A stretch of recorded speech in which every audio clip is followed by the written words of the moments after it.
Welcome to God's 5 Minutes with Pastor Ed Wilson. Reach him at GodsFiveMinutes@gmail.com.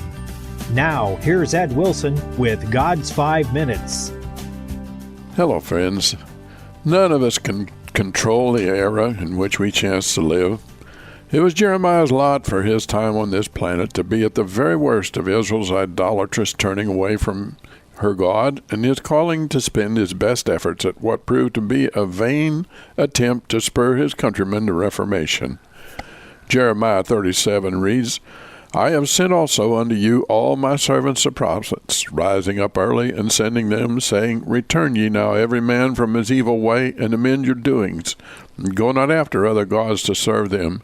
And ye shall dwell in the land which I have given you and to your fathers.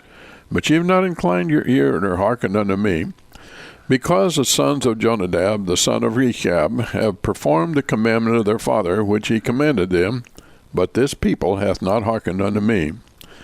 These Rechabites had lived the lives of nomads, living in tents, growing no crops, never touching strong drink. They did this to obey the command of their ancestor Jonadab. The Babylonian invasion of Israel had driven them to take refuge at Jerusalem, where they must have appeared as strange citizens indeed, with their odd ways. Jeremiah held up their fidelity to that long-dead forefather to his wayward countrymen as an object lesson by which to put a still sharper edge on his rebukes of the sinful behavior that was fast sealing their doom.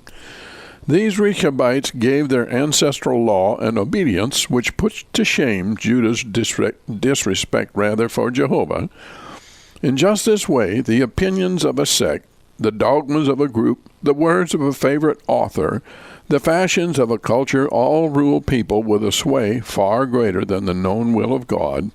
In this strange nature of human beings there stand side by side self-will, love of independence, and an equally strong tendency to obey and follow any masterful voice that speaks loudly and with an assumption of authority. God asks of us what we would be willing to give to one another, and He's often refused things that people freely give to each other. For instance, people's faith in other people often far exceeds their faith in God. The stockbroker gets a report of a change in economics halfway around the world, and with little or no examination of the credibility of the report, invests his thousands in the market. Consequence, he expects. The doctor tells the patient to take medication of which he understands almost nothing, and that patient hurries to the pharmacy to get the prescription filled, because a doctor said it was good, never mind how successful he was in medical school, or what studies may have shown the side effects of the drug to be. All of us stake our lives on the belief that the driver approaching us on the highway will obey traffic laws and stay on his side of the road.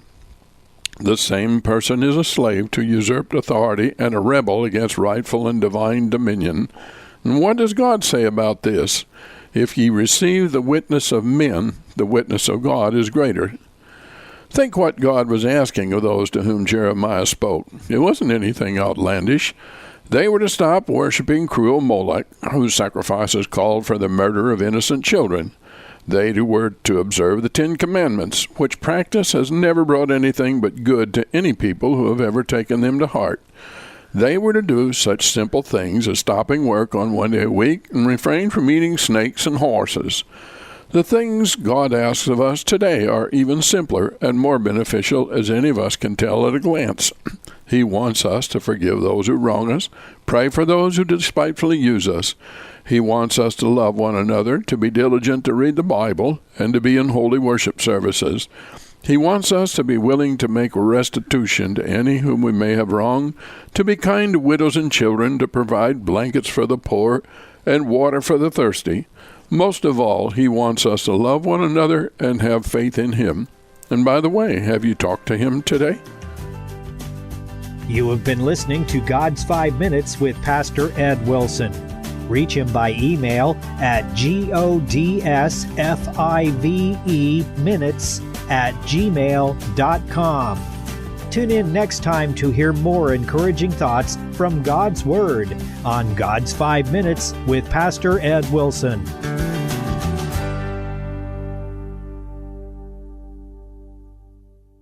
Are you a Christian who likes to read?